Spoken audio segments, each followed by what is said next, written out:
Hello, beautiful mummies, and welcome to another episode of the Real Mummy podcast. Before we dive into today's conversation, I want to give a sensitive content warning for our listeners. In this episode, we will be discussing sensitive topics related to body image and eating habits, subjects that can be profoundly personal and potentially distressing for some. We understand that this conversation might evoke strong emotions for some of our listeners. If you find these topics particularly difficult or you're not in a place where you feel ready to engage with them, please take care of yourself and consider skipping this episode. We have many other episodes that might be more suitable for you right now, and we would love for you to join us next week. For those who choose to continue listening, please know that we approach these topics with great sensitivity and care. Our goal is to share these experiences to provide support, validation, and understanding to anyone who has been affected by concerns related to body image and eating habits. Thank you for being here, and let's approach today's conversation with compassion, empathy, and respect for all the incredible mums listening today. Did you know that 40% of primary school girls are already worried about becoming too fat? And the most powerful influence on their body image isn't social media or their friends, it's you, their mum. As a woman who once stood before the mirror pinching my flaws while my toddler watched wide-eyed, I've had to confront a difficult truth. My body talk shapes my daughter's self-worth for decades. Today, I'll reveal eye-opening research that transformed my approach to parenting and body image. You'll discover practical, science-backed strategies to protect your daughter's self-image without sacrificing your own journey. Tools I wish I'd known years ago. I want to share something that shocked me when I first learned about it. So girls as young as 3 years old can begin showing signs of body dissatisfaction. It's hard to imagine, isn't it? Like little ones who've barely begun to understand the world around them, already feeling that their bodies aren't right somehow. I remember my own earliest body image moments so clearly. I was probably about 6, standing in class, and I remember looking at my other friends, and all I could see was how my legs just looked too big compared to the other girls. And I distinctly remember thinking I should stand behind someone else so no one would notice. At 6 years old. And I've wondered so many times where that thought came from. Like, I wasn't watching fashion magazines or social media. How did I already know to compare myself and to feel that bigger was worse? My early experiences mirror what recent studies have revealed. So I read somewhere that the research from, it was the Professional Association for Childcare and Early Years, found that nearly a quarter of childcare professionals have seen body image concerns in children aged 3 to 5.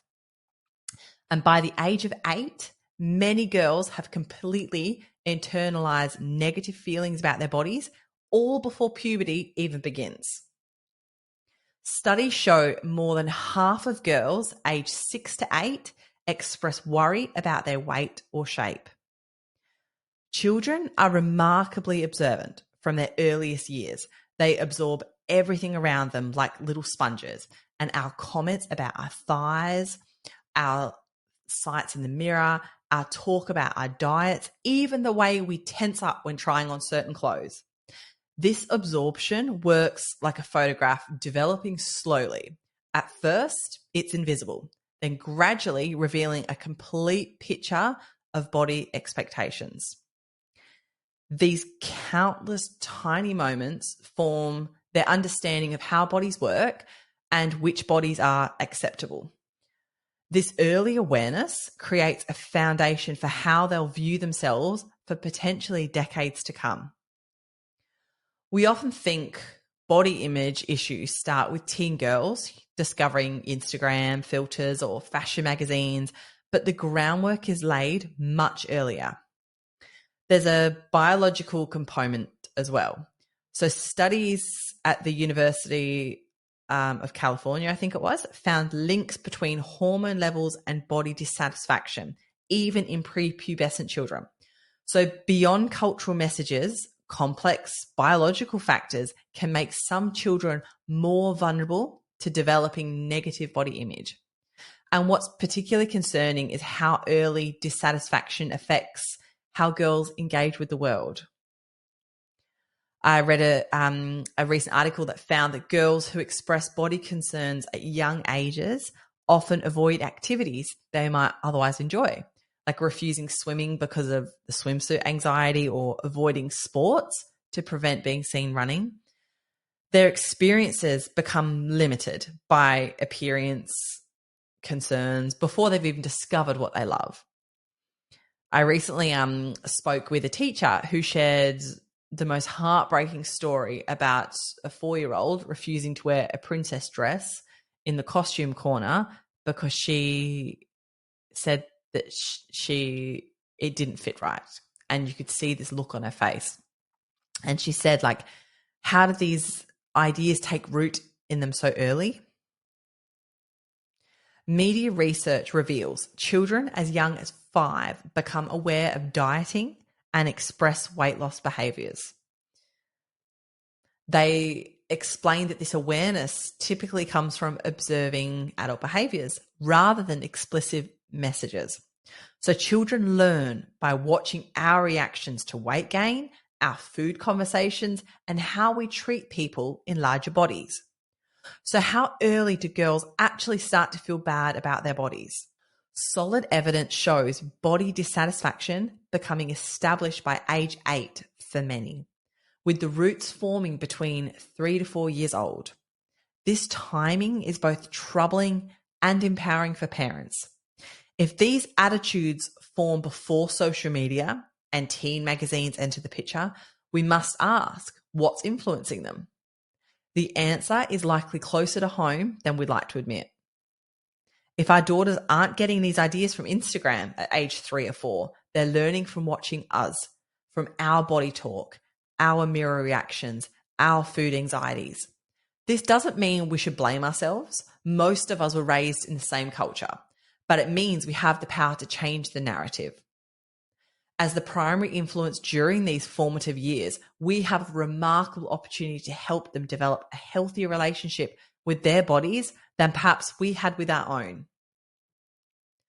I had a really big wake-up call probably a couple of years ago. I was getting dressed, and doing my usual morning routine of looking in the mirror and like nitpicking what I see. And without thinking, I kind of, I pinched my stomach and I was like grumbling under my voice about it. And then I heard a little voice behind me, and there was my 3-year-old at the time standing there watching me. And she came up to the mirror and she was just looking at her tummy. And then she just looked at me. And it was like seeing myself through a time machine. And honestly, it broke my heart. Have you ever caught your daughter mimicking how you look in the mirror or repeating phrases you've said about your body? That moment when you realize they're internalizing your words as the script for how women should view their bodies, and it can be deeply confronting. I feel like all that research just confirmed exactly what I saw in the mirror. A study from the University of Newcastle found that daughters with mothers who express dissatisfaction with their own bodies are significantly more likely to develop similar issues themselves. So when mothers are frequently dieting or making negative comments about their weight, their daughters are about 3 times more likely to develop unhealthy body attitudes by the age of 8.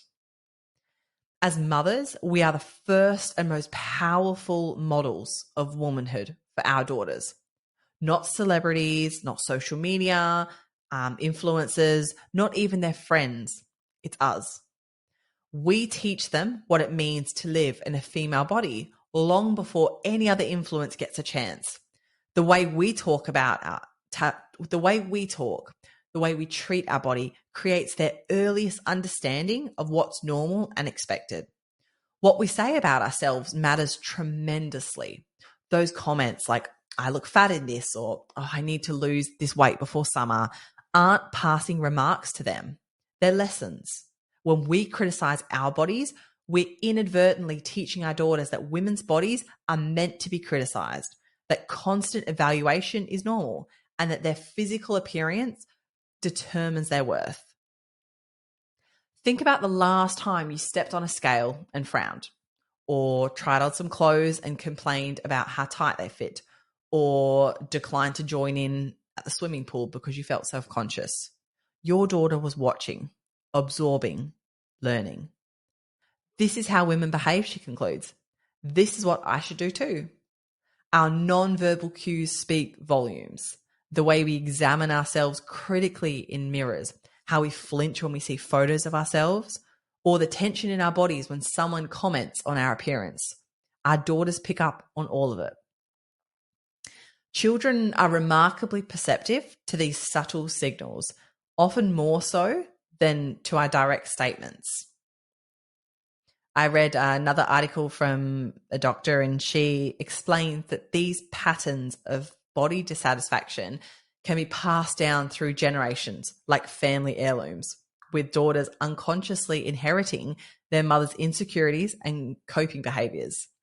It's a cycle that continues unless we consciously decide to break it. I read that a mother's own dieting behavior and body image concerns were more strongly linked to her daughter's body dissatisfaction than any media influence. This was true even for very young girls who had limited media exposure. Your relationship with your own body teaches your daughter how she should feel about hers more effectively than any magazine cover or Instagram post ever could. When I first learned about this research, I felt so guilty. I thought about all the times I'd criticized my body in front of my girls. But then I realized something important. Recognizing this influence can be empowering. Because if we have this much influence, it means we can also have the power to change the narrative. We can model something different and better for our daughters. We don't need to have perfect body image ourselves. Most women raised in our culture don't. But we can be mindful of the messages we're sending, both verbal and nonverbal. The reality is that social media, peers, and wider culture will eventually have their say. But by the time those influences arrive in full force, you have already established the foundation of how your daughter understands and relates to her body. You're her first and most important model of womanhood. You're the blueprint she uses to understand what it means to live in a female body. Now let's talk about those subtle messages we send at home that might be programming our daughter's body image without us even realizing it. I call these the hidden household triggers, the everyday moments that seem innocent but can deeply shape how our girls see themselves. These triggers are like emotional landmines scattered throughout our homes, invisible until stepped on, yet powerful enough to disrupt a child's developing self-esteem. Diet talk is possibly the biggest culprit here. I caught myself doing it yesterday. I reached for a biscuit after dinner and I kind of said like, I shouldn't really have this. And my 3-year-old was sitting right there absorbing the idea that eating certain food makes you bad. When we use language like I'm being good today or this cake is naughty, we're attaching moral value to eating and teaching our daughters to do the same. I actually saw something really sad at a birthday party last year, and a 5-year-old went to have cake and she's like, oh, I can't have that cake because it's bad for me. And I was just stunned. I'd never thought a 5-year-old would say that about a cake at a party. And, she's obviously somehow pieced together this message from countless tiny comments, she's observed from other people about cake. How sad, a 5-year-old. A university study found that mothers who frequently diet have daughters more likely to engage in unhealthy weight control behaviors, starting as young as 5 years old. Even more concerning was that there was reports that 80% of 10-year-old girls have been on a diet. They're learning these behaviors somewhere, and often it's right at home. So moving to another significant trigger is the appearance compliment trap. So when your daughter comes downstairs in a new outfit and you automatically say, "Oh, you look so pretty," and it seems positive. That seems like the nice thing to do.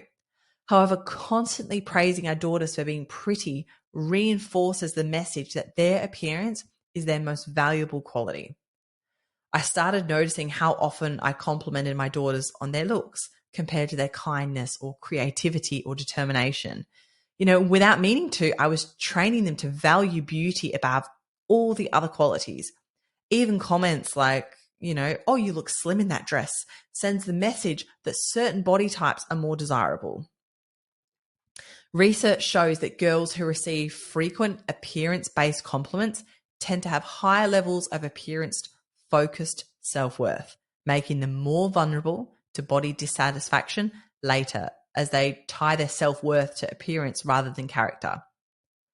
The third major trigger involves family conversations about other people's bodies. I remember hearing a conversation around the dinner table at Christmas, and someone commented on how a celebrity had really let herself go after having a baby. My daughter didn't say anything, but I could see her, listening to that conversation, and, she would have been filing that away.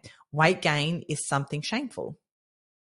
When we comment on celebrities' weight fluctuations or mention how someone looks amazing after losing weight, our daughters learn that their bodies are up for public discussion and criticism. I read as well that that found that family that weight talk, even if not directed at the child, is linked to higher rates of unhealthy weight control behaviors in girls. Other subtle triggers include, how we talk about exercise. Is it punishment for eating or joyful movement? That was my family. I grew up in a house of, exercise was punishment. You eat that cake, now you're going to have to exercise.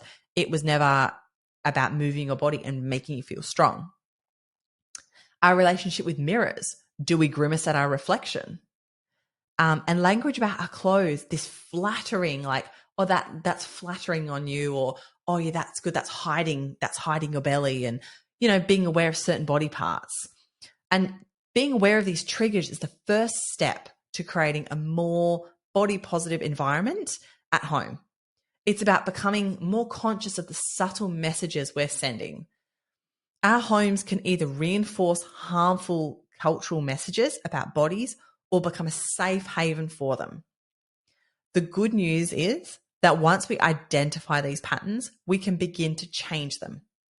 Even small changes in how we talk about our bodies, food, and appearance can have a profound impact on how our daughters view themselves. So what if we completely change the conversation about bodies in our home? What if instead of talking about how our bodies look, we celebrated what they can do? This shift might sound simple, but it's truly transformative for young girls. This approach is called body functionality, emphasizing what our bodies allow us to experience and accomplish rather than how they appear. While our culture constantly draws attention to appearance, body functionality celebrates our bodies as instruments rather than ornaments. Think about it. Your body allows you to hug your children, to dance around the kitchen with wild, abandon as music fills the room, to feel the warmth of sunshine caressing your skin.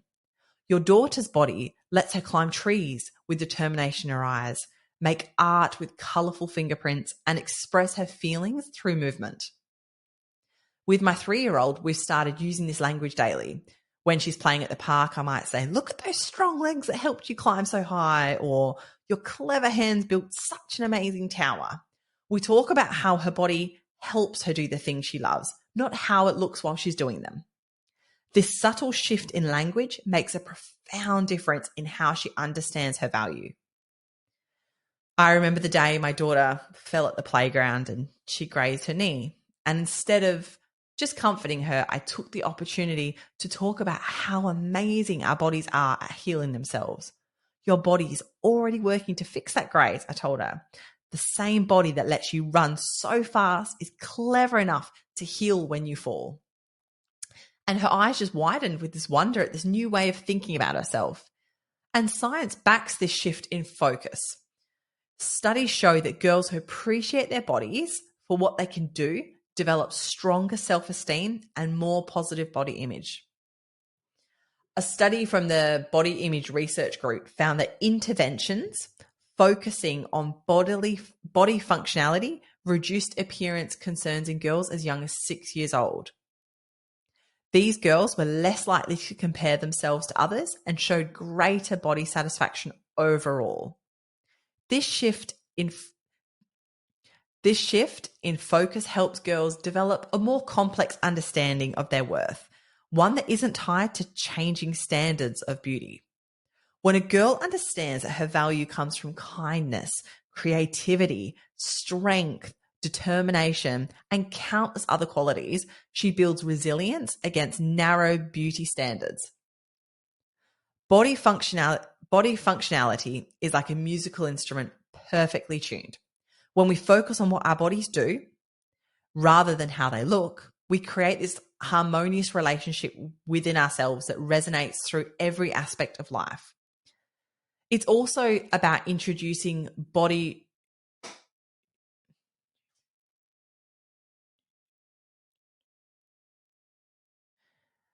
about our bodies feeling neutral. About our bodies feeling neutral.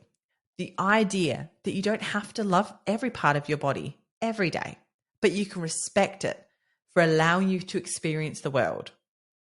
On days when I don't feel particularly fond of how I look, I can still appreciate that my arms allow me to hold my children and my legs carry me through my busy day.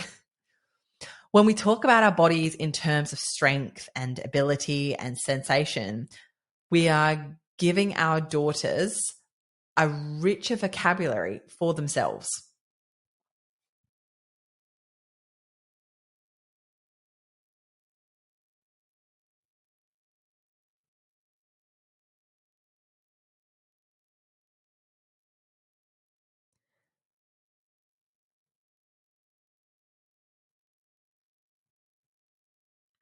Beyond pretty or thin, we're teaching them that their bodies are for doing and feeling, not just being looked at. This creates a foundation for healthier relationships with food and exercise too. These become tools to nourish their wonderful bodies, not punishments for perceived flaws. Last month, my 5-year-old told me she loves swimming because I feel so strong in the water. My legs are so strong. And that moment confirmed this approach was making a difference. She was experiencing her body from the inside out. The beautiful thing about the functionality approach is that it works for all bodies. Every single body can do amazing things, regardless of size or shape or ability level. When we celebrate what bodies can do, we create a more inclusive understanding of value. So tonight, when tucking your daughter in, point out how amazing her body helped her play today, how her arms hugged friends, how her brain learned new things. You're teaching her that her body is her wonderful home in this world worthy of respect for all it's let her do.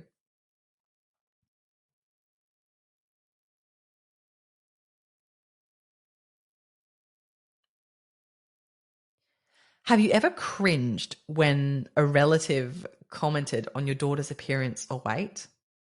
That moment when a family member might say, "Oh, she's getting a bit chubby, isn't she?" Or a well-meaning family member tells your 5-year-old, "Oh, you're looking so pretty. Oh, you look so slim."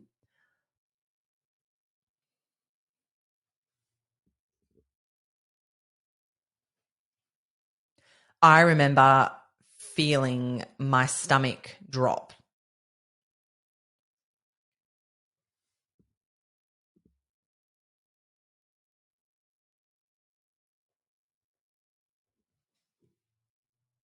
I remember feeling my stomach drop, when a family member told my daughter, like, "Oh, like, You don't want to have another biscuit. You've got to be careful. Or a family member said to me like, oh, loose, like, 2 donuts. Oh, she has to be careful. And these outside influences can completely undermine even the most body positive home environment. You might spend all week carefully cultivating healthy attitudes about bodies, only to have a thoughtless comment undo your hard work in seconds. So, what can we do when these well meaning words undermine our progress? So, the research suggests that direct private conversations with these adults are the most effective. It can feel uncomfortable, I know. No one wants to confront grandma about her comments on your daughter's appearance. But these conversations don't need to be confrontational. They can be informative and kind. I found it helpful to approach these conversations from a place of shared concern. Like with my own mum, I said something like, I know you love the girls and I want you to feel good about themselves. And I'm trying to help them value themselves for more than their appearance. Could we start focusing our compliments on their creativity and kindness more than how they look? And this framing acknowledges the good intentions behind the comments while clearly explaining your family values.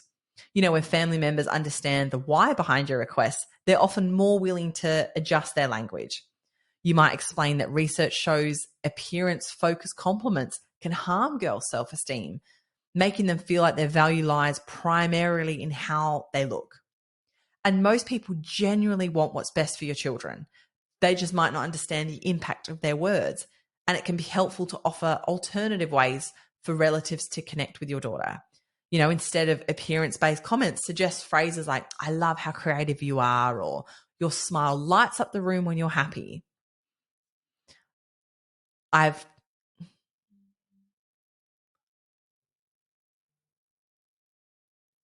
My father-in-law used to comment frequently on my daughter's appearances. After a conversation, he switched to asking about the interest about what books you read these days, or did you have any goals in football this week? The girls actually connect with him more deeply now because these questions show genuine interest who they are, not just how they look. So fathers and brothers play a crucial role in creating a body positive environment too. Studies show that involving male family members significantly strengthens the message for girls. When the men in a girl's life demonstrate respect for all bodies and avoid commenting on women's appearances, it creates a consistent environment where bodies aren't constantly evaluated. Media literacy is another powerful tool for managing outside influences. Even for young children, you can start simple conversations about advertisements and children's books. Questions like, do you think all princesses really look like that? Help children develop critical thinking skills. We were reading a fairy tale recently where my 5-year-old pointing out that all the princesses look the same.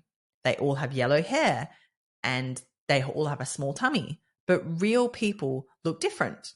And I said, they do. Everybody is different. Everybody is different.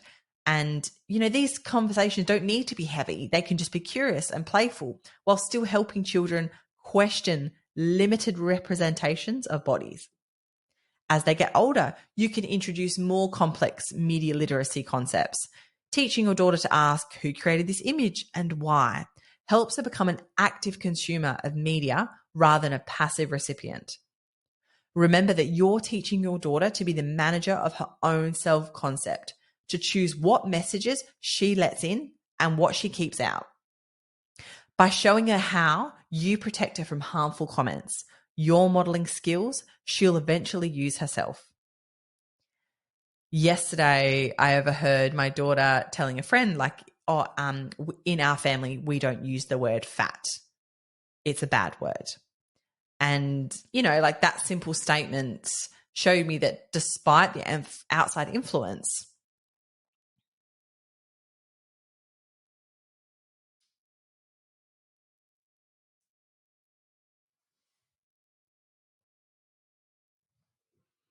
and that simple statement showed me that, despite the outside influences,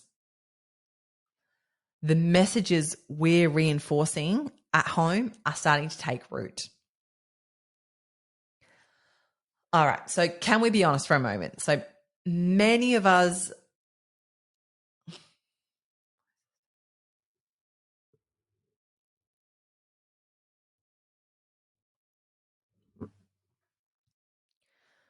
can we be honest for a moment?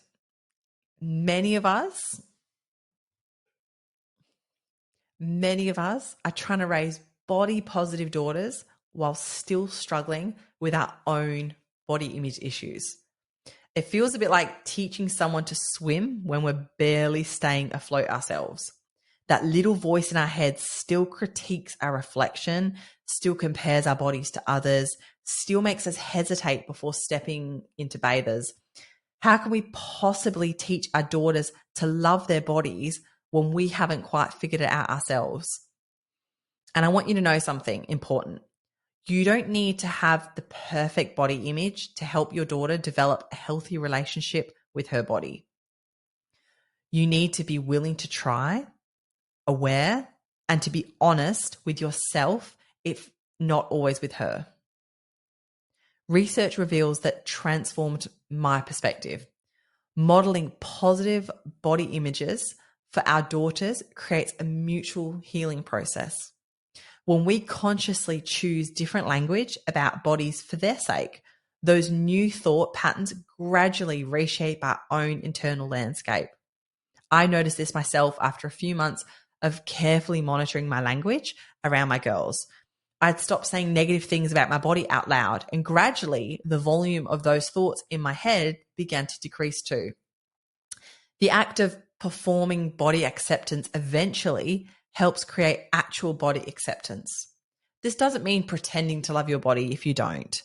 Your body, you can feel neutral about your body and focusing on what your body does rather than how it looks. And that can be a more realistic goal for some. Some days will be harder than others, and body image is a journey, not a destination. I find it helpful to think, my body might not look the way society tells me it should, but it carried my children. It allows me to hug them. It helps me experience this beautiful world. And that's recognizing the value of my body beyond appearance. Small changes make such a big difference. Simply by stopping negative body talk, it requires that awareness that shifts your own internal dialogue over time. When you catch yourself about to say something critical, that pause creates space for new patterns to form. Last month, I almost said I look fat in this while trying on, an outfit for a party. And my daughter's watching, so I stopped myself. Instead, I said, this isn't the most comfortable dress for me. I think I want to feel good at the party and I'll try something else. And that small change from an appearance focused to comfort focused felt way more authentic and modeled healthier priorities. Many mothers find that focusing on how they want their daughters to feel motivates them to treat their own bodies with more compassion. When I think about how heartbroken I would be if my daughter spoke to herself the way I sometimes speak to myself, it pushes me to practice more self-kindness. Cultural differences in body image concerns matter. Different communities have different beauty standards and relationship with food and bodies. I speak from my perspective, but taking the investment out of appearance and putting it into other aspects of self benefits it benefits everyone across cultural contexts. Working through your own issues with a therapist can be valuable, especially with a history of disordered eating or severe body image distress.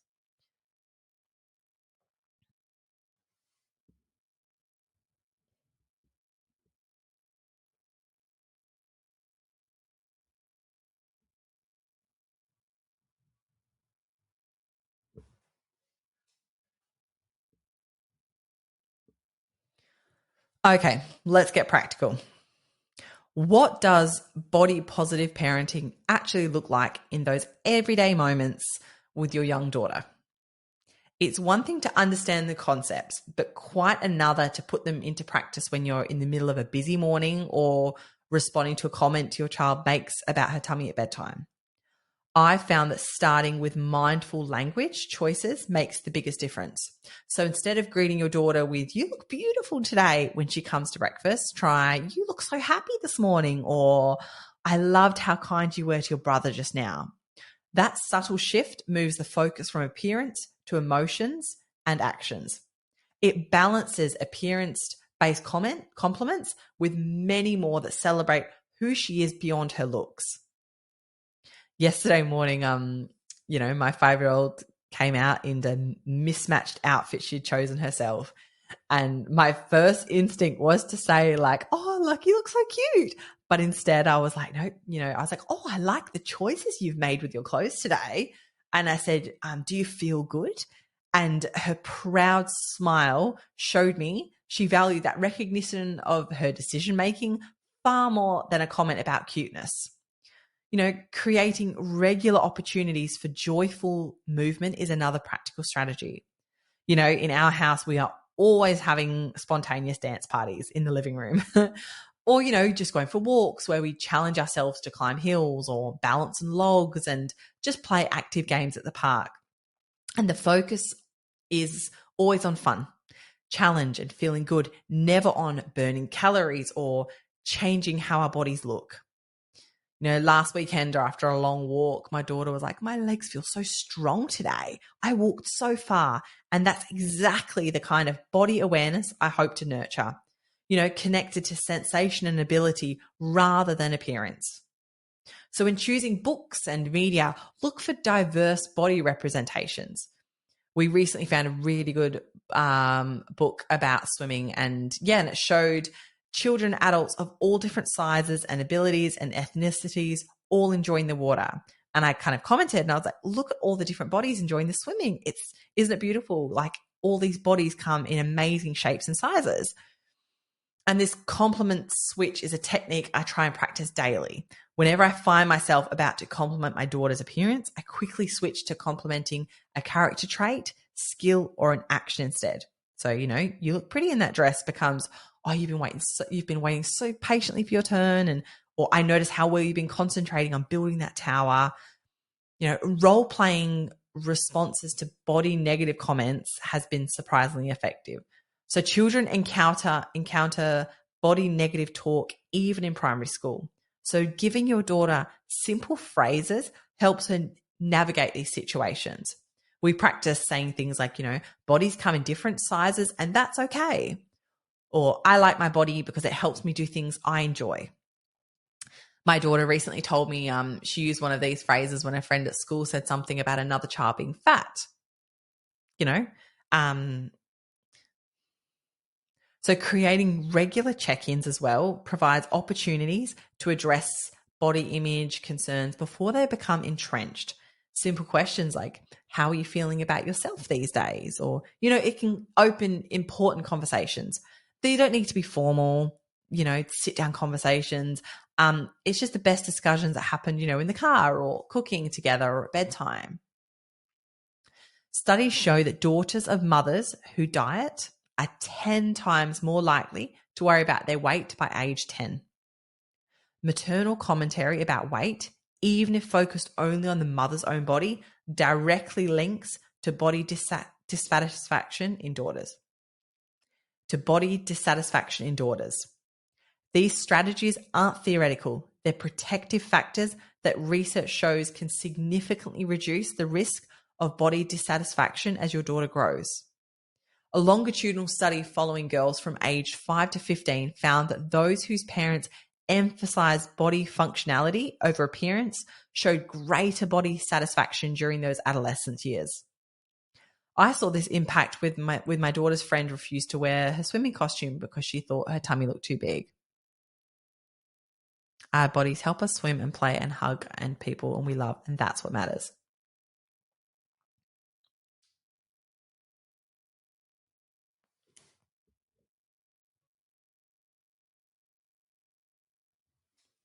You're teaching your daughter about worth, about what deserves her energy and attention in life. And that might be one of the most valuable gifts you can give her. The most powerful gift we can give our daughters isn't a perfect body or even perfect body image. It's the understanding that their bodies are just one small part of who they are, not the most important part, and certainly not the most interesting. As we create homes where bodies are respected but not overvalued, we give our daughters freedom to focus on discovering passions and developing talents. like building a strong foundation for a house, each conversation about body respect strengthens your daughter's resilience. The strategies we've discussed, modeling healthy attitudes, challenging media messages, and celebrating functionality, work together to help your daughter navigate our image-obsessed world with confidence and compassion.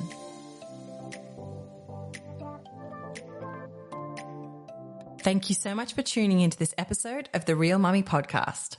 Remember, every mum's journey is unique and you are doing an amazing job. Please be sure to head over to our website at www.realmummypodcast.com to stay up to date with the latest episodes and dive into our recent blog articles filled with even more wisdom and stories. We absolutely love connecting with our listeners, so don't forget to follow us on social media. You can find us on Instagram, Facebook, and Twitter at Real Mummy Podcast. Join the conversation, share your thoughts, and become part of our supportive mum community. And I'd love to hear from you. Have you got a topic you want covered? Do you have a guest you'd love to hear from? Reach out to us through our website or social media. Your input is invaluable and helps us to create the content that matters most to you. Thank you for being part of the Real Mummy podcast family. Until next time, stay strong, stay kind to yourself, and remember, you're never alone on this journey. You've got this.